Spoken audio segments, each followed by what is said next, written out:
मंडळी न्यूज 18 लोकमत विशेषमध्ये आपलं सगळ्यांचं स्वागत। सुरुवात करूया चर्चेतल्या बातमीने। दिल्ली विधानसभा निवडणुकीत अरविंद केजरीवाल यांच्यासह आपच्या बड्या नेत्यांना मतदारांनी पराभूत केलं। जे नेते जेलमध्ये गेले होते त्यांना मतदारांनी थेट घरी पाठवलं। आधी जेल आता फेल, झाली जेलवारी गेले घरी। मद्य घोटाळा झाला पालापाचोळा। अरविंद केजरीवाल, मनीष सिसोदिया आणि सत्येंद्र जैन या आपच्या बड्या नेत्यांचा पराभव झाला। मुख्यमंत्री उपमुख्यमंत्री पदावर राहिलेल्या नेत्यांना मतदारांनी घरचा रस्ता दाखवला। अरविंद केजरीवाल यांचा परवेश वर्मांनी 4089 मतांनी पराभव केला। मनीष सिसोदियांचा तरविंदर सिंग मारवांनी 675 मतांनी पराभव केला, तर सत्येंद्र जैन यांचा कर्नेल सिंग यांनी तब्बल 21,000 मतांनी पराभव केला। जे लोकसभेला 2014-2019ला मोदीला 7च्या 7 जागा मिळाल्या, पण विधानसभेला त्यांनी प्रचंड मार खाल्ला। यावेळेस मोदींनी ही निवडणूक स्वतःवरतीच केली त्यांनी आणि टार्गेट केला अरविंद केजरीवाल आणि त्यांचे साथी की ह्यांनी दारू परवान्यात पैसे घातलेले आहेत, ह्याचा पैसा त्यांनी गोवा विधानसभेच्या निवडणुकीत वापरला, इतर राज्याच्या निवडणुकीत वापरला। अरविंद केजरीवाल आणि मनीष सिसोदियांना कथित मद्य घोटाळा भोवला होता, तर सत्येंद्र जैन यांना मनी लॉन्ड्रिंग प्रकरणात जेलमध्ये जावं लागलं होतं। हे तिन्ही नेते किती दिवस जेलमध्ये होते ते आता पाहूया। सत्येंद्र जैन 2.5 वर्ष तिहार जेलमध्ये होते, तर मनीष सिसोदियांना 1.5 वर्ष जेलमध्ये काढावे लागले होते। अरविंद केजरीवालांचा 6 महिने तिहार जेलमध्ये मुक्काम होता। ही आंदोलनाची पार्श्वभूमी होती। या ह्याच्यावरती ते जे बोलले ते सर्व त्यांच्या विरोधात गेलं आणि मोदींनी बरोबर भारतीय जनता पक्षाने त्यांना टार्गेट केलं दारू परवाने घोटाळ्यामध्ये। त्यात त्यांना स्वतःला आपण फार निष्पाप आहोत, आपण शुद्ध आहोत, चारित्र्य आहोत हे त्यांना सिद्ध करता आलं नाही आणि भारतीय जनता पक्षाने अत्यंत चांगल्या पद्धतीने योजना करून त्यांना तिथे डिमॉलिश केलं, उद्ध्वस्त केलं। देशातील राजकारणाला नवा चेहरा देण्यासाठी आपची स्थापना करण्यात आली होती। भ्रष्टाचार मुक्त कारभार करण्याचा शब्द आपने दिला होता, मात्र आपच्याच बड्या नेत्यांना जेलवारी झाली। मतदारांना आपचा हा राजकीय दुटप्पीपणा भावला नाही, त्यामुळे मतदारांनी जेलमध्ये गेलेल्या नेत्यांना ईव्हीएमच्या माध्यमातून घरी जाण्याची शिक्षा दिली आहे। Bureau report, news 18 Lokmat. Delhi विधानसभा निवडणुकीत जॉईंट किलर ठरले ते म्हणजे भाजपचे परवेश वर्मा। नवी दिल्ली मतदारसंघातून अरविंद केजरीवाल यांचा परमेश वर्मा यांनी 4089 मतांनी पराभव केला आणि त्यामुळे भाजपकडून वर्मा यांना दिल्लीच्या मुख्यमंत्रीपदाची बक्षिसी दिल्या जाऊ शकते अशी चर्चा सध्या दिल्लीतील राजकीय वर्तुळात सुरू आहे। नवी दिल्ली मतदारसंघात हाय व्होल्टेज लढत होती। भाजप आपचा पराभव करू शकत नाही असा दावा केजरीवाल यांनी निवडणुकीपूर्वी केला होता, पण वर्मा यांनी केजरीवालांच्या विरोधात निवडणूक लढवत त्यांचा दारुण पराभव केला, त्यामुळे वर्मा यांच्या नावाची जोरदार चर्चा सुरू आहे। प्रधानमंत्री जी के साथ में चलकर काम कर पाएगी। हमें उनका 10 साल से साथ नहीं मिल पा रहा था, दिल्ली में कोई काम नहीं हो पा रहा था, मगर ये जो सरकार बन रही है दिल्ली में, ये प्रधानमंत्री जी के विजन को दिल्ली में लेके आएगी।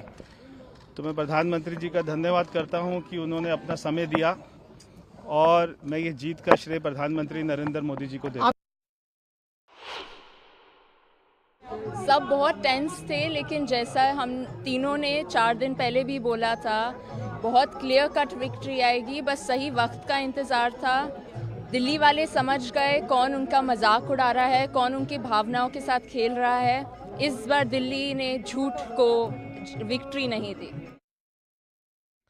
दिल्लीत मद्य धोरण राबवल्यामुळेच अरविंद केजरीवालांच्या नेतृत्वाखाली आम आदमी पार्टीचा दारुण पराभव झाल्याची घणाघाती टीका ज्येष्ठ समाजसेवक अण्णा हजारेंनी केली। आचार विचार स्वच्छ हवे हे आपचे नेते विसरले आणि त्यामुळे जनतेनं त्यांना नाकारलं अशी प्रतिक्रिया त्यांनी दिली आहे। केजरीवालांचा दारुण पराभव। च्या डोक्यामध्ये दारू शिरली, दारूचे दुकान शिरले, दारूचे लायसन्स शिरले आणि तिथून घोटाळा झाला। अण्णा हजारेंचा केजरीवालांना टोला। कार्यकर्त्यांनी आचार शुद्ध ठेवा, विचार शुद्ध ठेवा, जीवन निष्कलंक ठेवा। गुरुनं टोचले शिष्याचे कान. दारूचे दुकानं काढण्याचा विचार केला. त्याच वेळेला माझ्या मनातून ते डाऊन झाला. अरविंद केजरीवालांच्या हातून 10 वर्षांनी दिल्लीची सत्ता गेलीय. या पराभवानंतर केजरीवालांचे एकेकाळचे गुरु समाजसेवक अण्णा हजारेंनी आपल्या शिष्याचे कान टोचतानाच केजरीवालांच्या पराभवाचं कारण सांगितलंय. हळूहळू सुरुवातीला बरे वागले, पण नंतर यांच्या डोक्यामध्ये दारू शिरली, दारूचे दुकान शिरले, दारूचे लायसन्स शिरले आणि तिथून घोटाळा झाला. ते हळूहळू लोकांना कळत गेलं आणि लोकांच्या मनामध्ये असणारी त्यांच्याबद्दलची आस्था ते कमी होत गेली. अरविंद केजरीवाल सुरुवातीला चांगले कार्यकर्ते होते याची आठवणही अण्णा हजारेंनी करून दिली आहे. मात्र मद्य धोरण राबवण्याचा विचार त्यांच्या डोक्यात आला तेव्हापासून त्यांना उतरती कळा लागल्याचं अण्णा हजारेंनी म्हटलंय. ज्या दिवशी त्याने दारूच्या दुकानाचा विचार केला, दारू ही वाईट असताना दारूला चांगलं म्हटलं आणि दारूचे दुकानं काढण्याचा विचार केला, त्याच वेळेला माझ्या मनातून ते डाऊन झाला.